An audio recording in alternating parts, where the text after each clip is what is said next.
Olá a todos os presentes e a todos quantos nos seguem nas redes sociais. Sejam bem-vindos a mais uma apresentação promovida pelo Grupo de Estudos Espíritas Isabel de Aragão, continuando o estudo da principal obra da codificação, o Livro dos Espíritos. Nesta live vamos começar o estudo das 1019 questões do Livro dos Espíritos.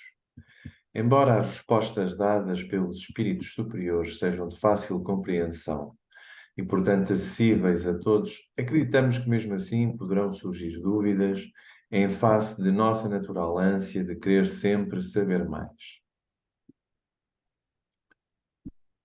Procurando colmatar eventuais dúvidas, faremos uma explanação mais detalhada de cada uma das questões em pauta, valendo-nos da riquíssima informação que tem chegado até nós depois da elaboração da codificação e que se encontra esparsa nas múltiplas obras complementares que a espiritualidade tem colocado à disposição da humanidade desde então.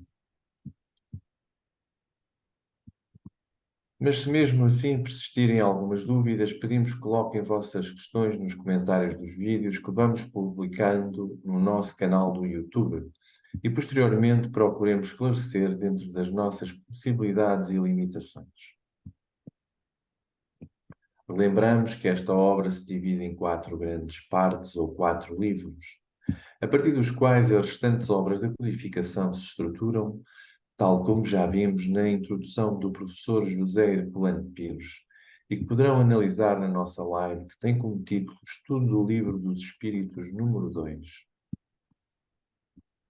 Livro 1.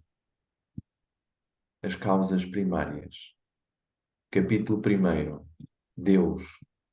Primeiro, Deus e o infinito. Antes de adentrarmos o estudo da questão número 1, vamos relembrar uma afirmação de Allan Kardec que deve estar subjacente na análise de toda a obra que vamos estudar. Allan Kardec afirmou: a força do espiritismo está na filosofia, no apelo que faz à razão, ao bom senso. Definição de Deus. Algumas pessoas que vivenciaram experiências transcendentes afirmam ter estado na presença de Deus. Acreditamos sim que tenham estado na presença de um ser sublime, que, face à sua magnificência, lhes pareceu ser o próprio Deus. Mas a razão e o bom senso nos dizem que não poderia ser mesmo Deus, se não o vejamos. Deus, para ser Deus, precisa ser omnipresente, ou seja, estar presente em tudo, omnisciente, tudo saber, omnipotente, ter poder absoluto sobre tudo o que existe. Precisa ter todas as virtudes conhecidas e não conhecidas elevadas ao infinito. Ora, esse dito ser que se terá apresentado às tais pessoas, por mais magnificente que fosse, sempre teria que ser limitado, circunscrito, por forma a poder ser percebido por alguém. Raciocinemos. Deus, sendo omnipresente, está em todo o universo. Como ninguém pode estabelecer limites ao universo, dizemos que ele é ilimitado. Não se pode dizer que começa aqui e termina acolá. Só a Via Láctea, a galáxia na qual nos situamos, é de um gigantismo tal que, se fosse possível criar uma nave que se deslocasse no espaço à velocidade da luz, ou seja, 300.000 km por segundo, essa nave necessitaria de mais de 100.000 anos para ir de um extremo ao outro da galáxia. Mas a nossa Via Láctea não é a única, nem tampouco a maior em um universo. Estima-se que existam centenas de bilhões de outras galáxias, algumas das quais bem maiores daquela em que nos situamos.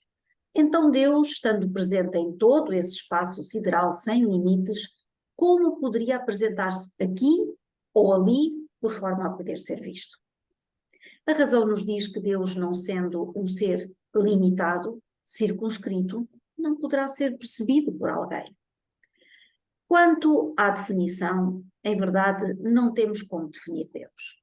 E já iremos ver qual a definição que os espíritos deram de Deus, e que é por agora a única possível de ser por nós apreendida. Entretanto, será bom lembrarmos que na série de questões e as respectivas respostas que iremos analisar em conjunto, teremos sim resposta para algumas das nossas indagações.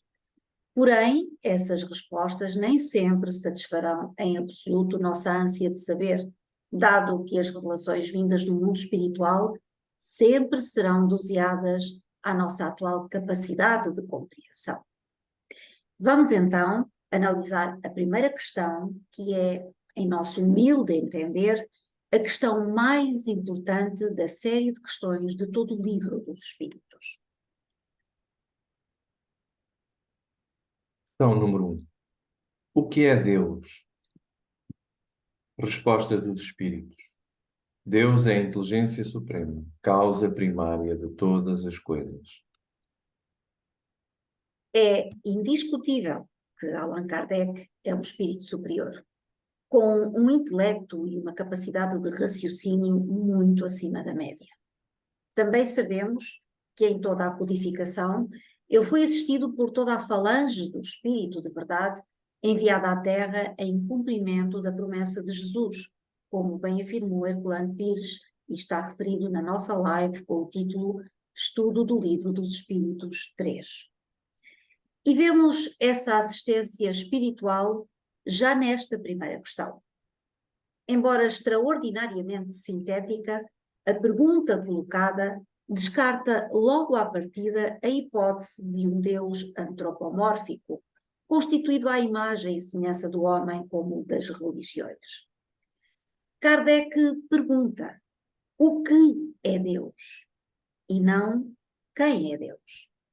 E a pergunta assim colocada, não humanizando Deus, vai provocar uma resposta também sintética e porventura única, que sem definir Deus, porque é impossível fazê-lo, nos dá a ideia clara de que o Criador jamais se poderá comparar a algo que possamos conceber, que possamos idealizar, que possamos ver. E essa resposta também deita por terra as ideias panteístas, esclarecendo que Deus não se confunde com o universo, pois que sendo o Criador, ou seja, a causa de todas as coisas, não pode ser ao mesmo tempo efeito, ou seja, não pode ser o próprio universo. Em todos os tempos, em todos os lugares, sempre precisamos de alimentar a ideia de uma fonte criadora e imortal. Sentimos alegria ao encontrarmos em contacto com a natureza, pois ela nos fala de uma inteligência acima de todas as inteligências humanas, de um amor diferente daquele que sentimos, de uma paz operante nos seus mínimos registros de vida. Em verdade, o Deus que procuramos fora de nós está igualmente no centro da nossa existência, porque Ele está em tudo. Nada vive sem a sua benfeitora presença. O Criador estabeleceu leis que cuidam da harmonia na mansão divina, sem jamais esquecer do grande e do pequeno, do meio e dos extremos, para que seja dado a cada um segundo as suas necessidades. Não existe injustiça em campo algum da vida, pois cada espírito ou coisa se move no ambiente que a sua evolução comporta. Daí resulta o porquê de devermos dar graças por tudo o que nos é colocado no caminho. Estudemos a harmonia do universo, meditemos sobre ela, pedindo a Jesus, nosso Mestre, que nos ajude a compreender esse equilíbrio divino, porque se entrarmos em plena ressonância com a criação, sanar-se-ão todos os problemas, serão desfeitas todas as dificuldades e todos os infortúnios cessarão. Somente depois disso, pelas vias da sensibilidade e pelo porte espiritual que escolhemos para viver, é que teremos a resposta mais exata sobre o que é Deus. Conhecer e amar são duas metas que não poderemos esquecer em todos os nossos caminhos. Esses dois estados da alma abrir-nos-ão as portas da felicidade, pelas quais poderemos viver em pleno céu, mesmo estando andando e morando na Terra. A Suprema Inteligência está andando conosco e falando constantemente aos nossos ouvidos, em todas as dimensões do entendimento. Porém, nós ainda estamos surdos aos seus apelos e passamos a sofrer as consequências da nossa ignorância. Contudo, o intercâmbio entre os dois mundos nos permite mais rapidamente compreender as coisas divinas e o Cristo, como guia visível através das muitas mensagens que até nós chegam, mostra onde está Deus e que é Deus que nos espera, filhos do seu coração, de braços abertos, como Pai de amor. Questão número 2. O que devemos entender por infinito? Resposta dos Espíritos. Aquilo que não tem começo nem fim. O desconhecido. Todo o desconhecido é infinito. Os Espíritos se referem ao universo, tudo quanto nele conhecemos tem começo e tem fim. Tudo quanto não conhecemos se perde no infinito, no desconhecido. O infinito é a casa de Deus, cujas divisões escapam aos nossos sentidos. O Pai Celestial está, por assim dizer, no centro de todas as coisas que existem, mesmo onde achamos a permanência do nada. A razão nos diz, e a ciência confirma pelas inúmeras experiências dos próprios homens, que o desconhecido tem maior realidade do que o que se conhece. Se ainda sentimos dificuldade para definir o que é a vida, certamente não sabemos explicar o que é o infinito, que está configurado na ordem dos mistérios de Deus. Por enquanto, estamos situados em baixa escala no pentagrama evolutivo. Ainda nos falta a capacidade de discernir certas leis que regem o universo, tal como as leis menores que nos sustentam a todos em plena harmonia. Precisamos estudar constantemente, no grande livro da natureza, cujas páginas somente encontraremos abertas através do amor. Vivemos em um mundo de duras provas, de reajustes em busca da harmonia. O Cristo é a porta dessa felicidade, ensinando-nos a conquistar esse estado de alma com as nossas próprias forças, porque Deus sempre faz primeiro a sua parte em nosso favor, em favor de todos os seus filhos. Ninguém é órfão da bondade suprema. Porém, precisamos convir que querer buscar entender o profundamente desconhecido sem se iniciar nos rudimentos da educação espiritual é perder tempo e andar nas perigosas e escuras estradas da ignorância. Se queremos conhecer alguma coisa, no que se refere ao infinito, principiemos na autoeducação de nossos hábitos e costumes. Quem deixa para depois o conhecimento de si mesmo e tenta a sabedoria exterior, desconhece a verdadeira porta da felicidade. Cada espírito é um mundo, um universo em miniatura, onde mora Deus e vibram todas as suas leis, em ação compatível com o tamanho da individualidade. Assim, para entender o infinito da criação, necessário se faz começar a entender o infinito da alma.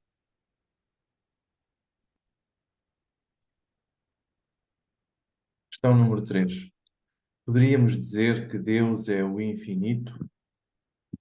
Resposta dos Espíritos. Definição incompleta. Pobreza da linguagem dos homens, insuficiente para definir coisas que estão além da sua inteligência. Deus é infinito nas suas perfeições, mas o infinito é uma abstração. Dizer que Deus é o infinito é tomar o atributo de uma coisa por ela mesma. Definir uma coisa ainda não conhecida por outra que também não o é. Deus, a suprema majestade do universo, é inconcebível e incomparável. Não é digno de um bom raciocínio dizer que Deus é infinito. Embora não possamos entender o que é o infinito, por nos faltar o sentido capaz de compreendê-lo, a verdade é que, ao referi-lo, estamos a admitir a sua existência e, se ele existe, foi criado. Então, tendo sido criado, não pode ser nem ter os mesmos valores do seu Criador. quer os espíritos encarnados, quer os desencarnados, devemos nos contentar em sentir Deus em todas as coisas, sem pretender o conhecimento completo da sua magnânima natureza. Somente Ele conhece a si mesmo. A nossa evolução, o nosso despertar é gradativo em todas as circunstâncias. A natureza não dá saltos em campo algum da vida e precisamos compreender que só a escola do amor poderá transmitir-nos as primeiras lições sobre os atributos da divindade. Somos espíritos imortais. Usamos de todos os meios disponíveis que já conhecemos para descortinar o desconhecido, pois é a razão, a ciência e a filosofia e a própria religião que nos induzem a isso. No entanto, somente o amor mais puro é que nos faz sentir o nosso Pai mais próximo de nós, a pulsar dentro dos nossos corações e a nos dizer: a paz seja convosco, que traduz toda a felicidade na brandura e suavidade do seu calor espiritual. Se o infinito existe e for possível às almas adentrar seus variados mistérios, não poderemos tomá-lo como a causa primária de todas as coisas, e sim como atributo da inteligência maior. Todas as comparações que fazemos de Deus, todos os relevantes postos que a Ele atribuímos, o diminuem em vista da nossa pobreza de linguagem, porque Ele é, em essência, incomparável. Deus é infinito nas suas perfeições, nas suas qualidades inerentes à sua personalidade, que se irradia em todas as direções, que sustenta e dá existência a todas as dimensões do existir. Ele é o todo que se vê e, muito mais, tudo o que os nossos sentidos não alcançam. Ele é espírito e importa, sim, que o adoremos em espírito e verdade. Ele está presente nas claridades do máximo e na luz do mínimo. Ele vibra nas formas das estrelas e canta nos movimentos dos átomos. Ele faz mover todas as constelações e harmoniza todo o ninho cósmico. Ele sorri para nós através das flores e nos dá as mãos pelas mãos dos nossos benfeitores. Deus é ternura, na ternura do seu coração. Sabemos que toda a definição se referindo a Deus é incompleta. Todavia, vamos transcrever a do apóstolo João por não encontrarmos outra melhor. E nos dizia ele: Deus é amor. Ainda assim, entendemos que o amor é atributo da divindade.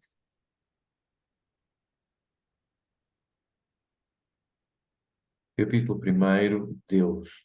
Segundo, provas da existência de Deus. Questão número 4. Onde podemos encontrar a prova da existência de Deus? Resposta dos Espíritos. No axioma que aplicais às vossas ciências. Não há efeito sem causa. Procurai a causa de tudo o que não é obra do homem, e vossa razão vos responderá. Para crer em Deus é suficiente lançar os olhos às obras da criação. O universo existe, ele tem, portanto, uma causa. Duvidar da existência de Deus seria negar que todo o efeito tem uma causa e avançar que o nada pode fazer alguma coisa. A existência de Deus se expressa cada vez mais com tonalidades fulgurantes em toda a literatura humana, mostrando e fazendo sentir a todos os povos que o Criador se encontra mais perto de nós do que nós uns dos outros. O Senhor é a ponte de comando de todas as religiões, na feição em que estas se podem expressar, onde foram chamadas a servir. Ele vigia os véus que regulam o saber dos homens ante a própria ciência, para que o equilíbrio se manifeste. Os grandes missionários registram em tudo a sua presença infalível. Todas as filosofias falam da sua presença divina, pelos recursos que a linguagem alcançou, e o progresso é o seu agente revelador em todos os quadrantes do mundo. Ele vibra em tudo, e cada um, em cada coisa existente, registra a sua presença insuperável de acordo com a sua evolução.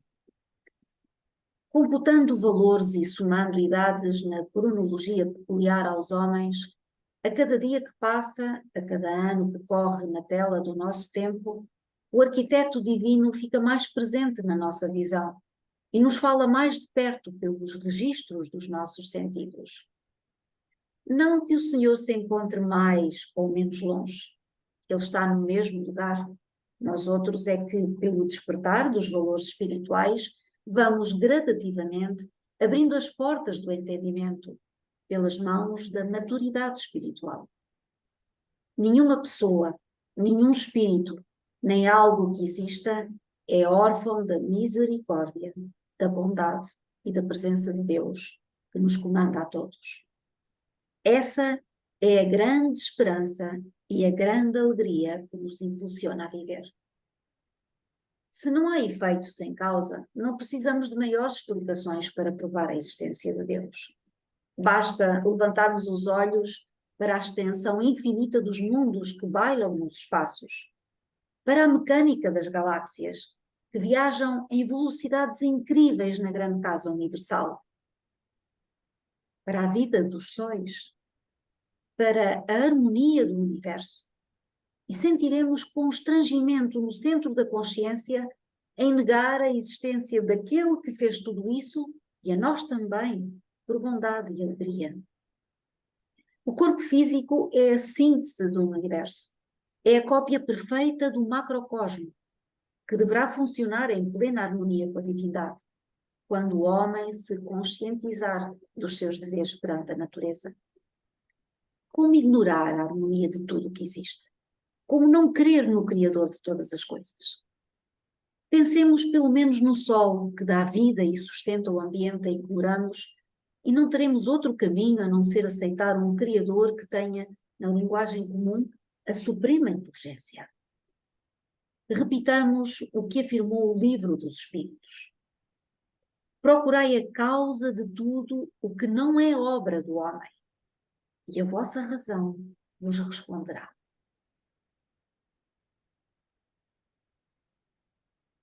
Questão número 5. Que consequência podemos tirar do sentimento intuitivo que todos os homens trazem consigo da existência de Deus? Resposta dos Espíritos. Que Deus existe, pois de onde lhe viria esse sentimento, se ele não se apoiasse em nada? É uma consequência do princípio de que não há efeito sem causa. Hoje, já não temos dúvidas que os desencarnados transmitem seus pensamentos aos encarnados pelo mecanismo da mediunidade. Os homens sensíveis, querendo, podem perceber quando os pensamentos nascem da sua própria mente e quando procedem de fontes espirituais, dado o peso magnético das suas vibrações. A consciência registra todos os valores e dá a conhecer à mente instintiva e atuante a procedência da conversa mental. Através da intuição, que está latente em todos os seres, e será uma faculdade comum do futuro, é o veículo de que Deus se serve para orientar todas as criaturas e fazê-las felizes. A intuição, filha do progresso espiritual, nasceu no amanhecer das almas ao despertarem para o entendimento das leis espirituais. No seu princípio se chamava instinto, dominando animais e homens nos seus primeiros passos. E se os homens primitivos já possuíam em suas consciências a ideia de Deus e viviam em tribos espalhadas pela terra, sem condições de comunicação entre si, qual a origem dessa consciência de um poder supremo?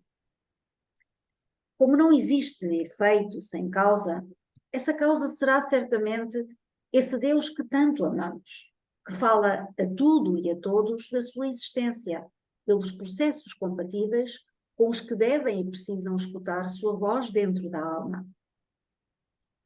A certeza da existência de Deus é a de que Ele existe. Não há outra lógica no mundo das deduções humanas e espirituais. E tudo o que vive canta louvores ao Criador, na dimensão que lhe é própria.